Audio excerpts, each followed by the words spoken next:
не се открива Господ на многу места во Евангелието, дека тоа е Месијата. Може би уникатно место е овде кај што и вели на жената Самарјанка, дека тој е Месијата, која таа претходно има најава од нејзините претходници дека ќе дојде некој Месија.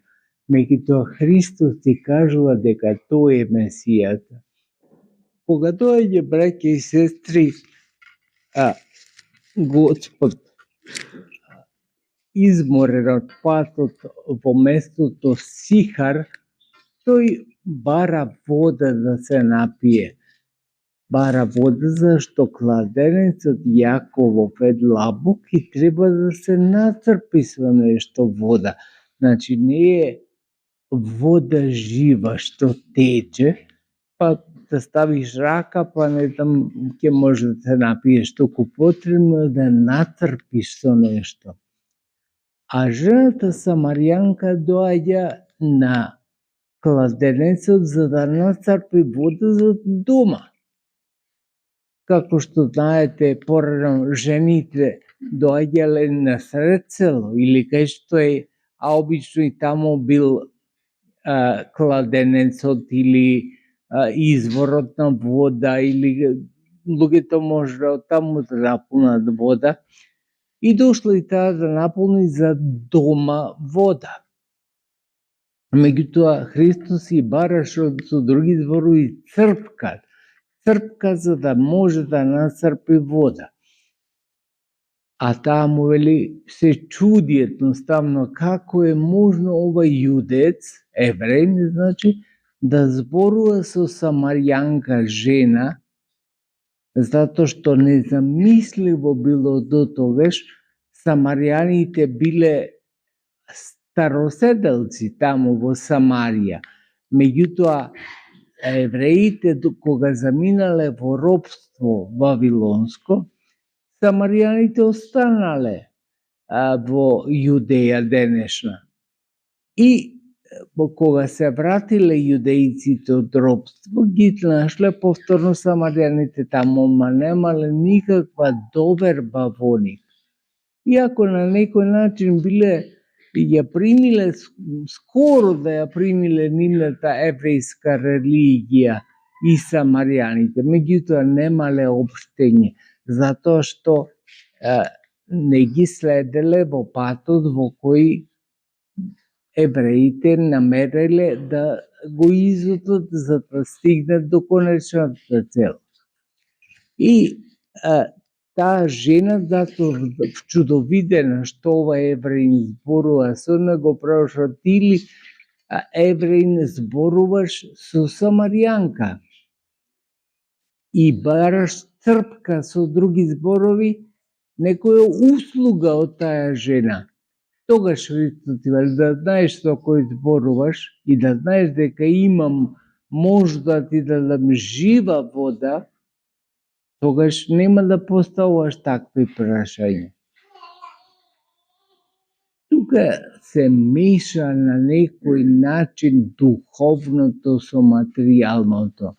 Жената се уште не може да распознае дека Христос изборува духовен збор, а таа му одговара за материјална работа.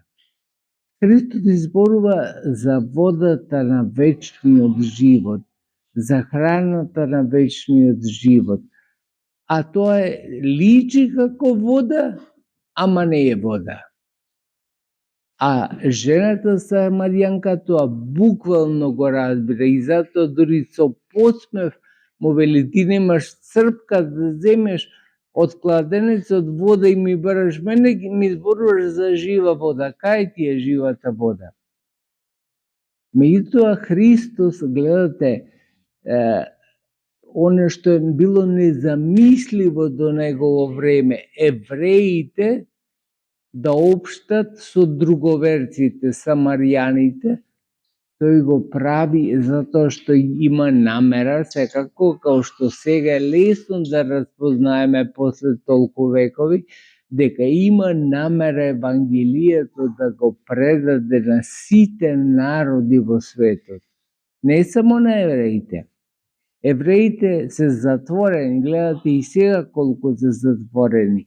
За да обстанат може би и оправдано некако што се затворени. Меѓутоа Христос уште тогаш има друга намера, да го отвори Евангелието за сите народи.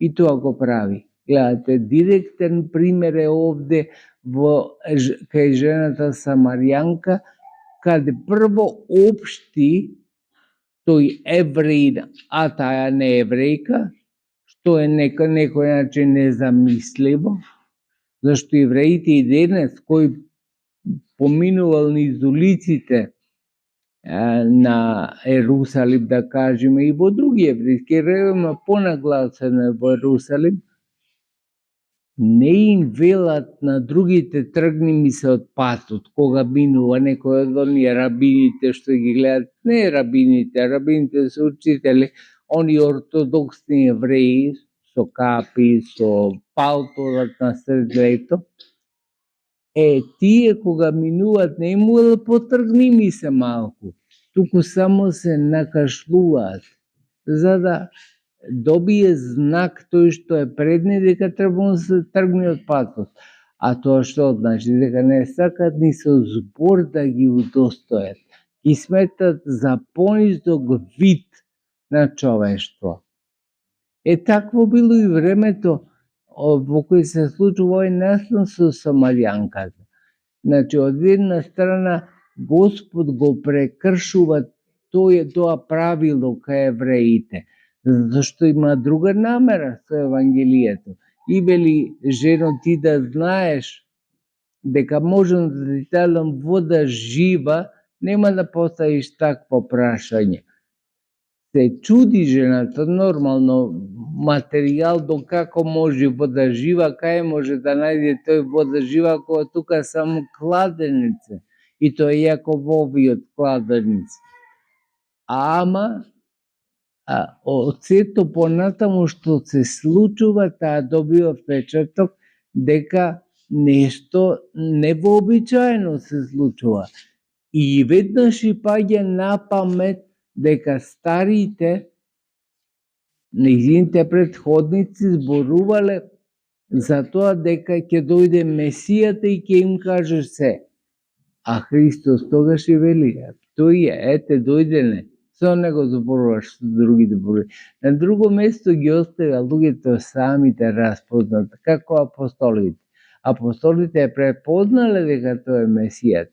Меѓутоа, тој толку експлицитно не им кажува, како на жената Самарјанка што и кажува, дека тој е Месијата. Меѓутоа, Месијата ќе донесе друг квалитет на начин на живот. За тој друг квалитет зборува Христос. И затоа може би не ја разбра во времето од жената Самарјанка и потребни се подлабоки знаци за тоа дека тоа е Месијата. Тој нормално ги дава во доволна мера за да може целиот тој народ самарјански да се закваси со духот на вистината. Затоа и вели, нема да се клањат ниту во Ерусалим, ниту во оваа планина, во која вашите стари се клањале. Туку ќе дојде време кога во дух и вистина ќе се клањаат луѓето. И сега е тоа време. Сега се клањаме во дух и вистина. Каде и да сме, добро е, вака се собираме во црква, за да можеме заеднички, со заеднички труд да го измолиме Господ за нешто.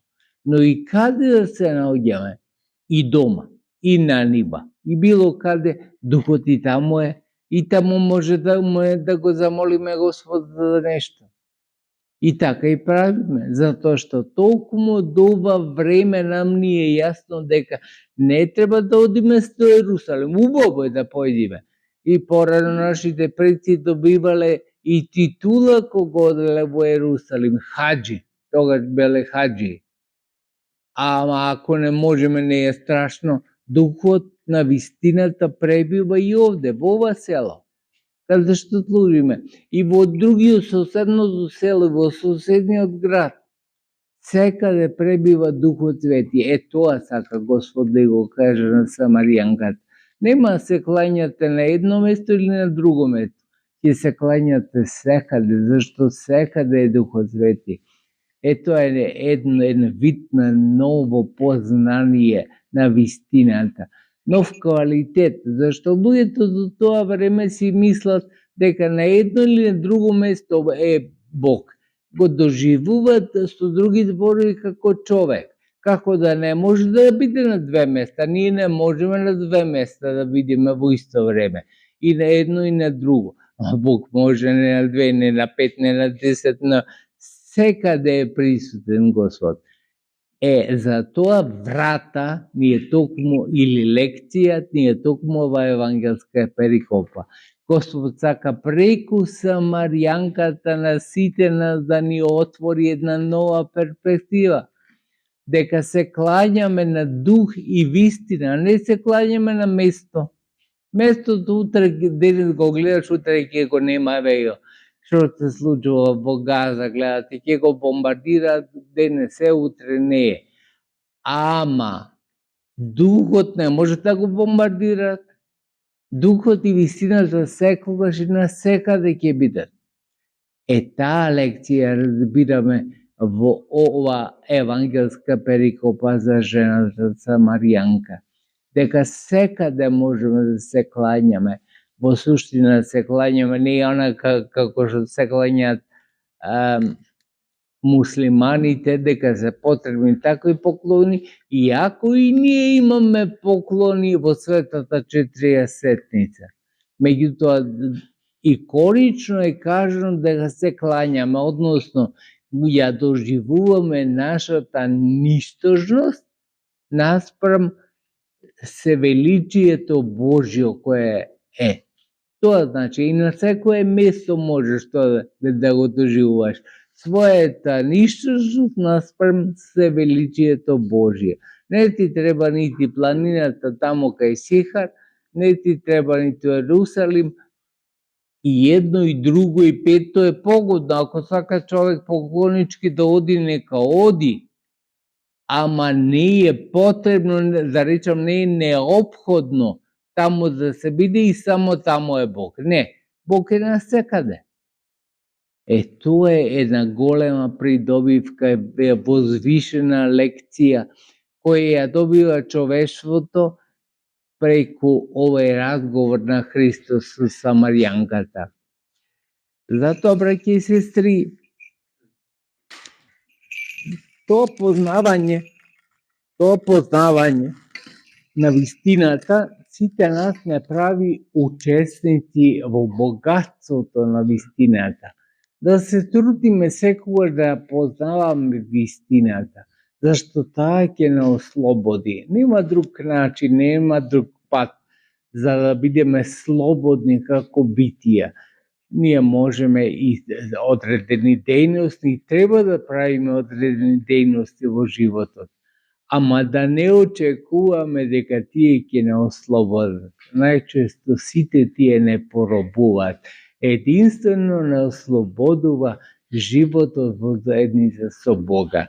Тој живот нека ви биде благословен, нека го имате во сите дни на вашиот живот. Амин.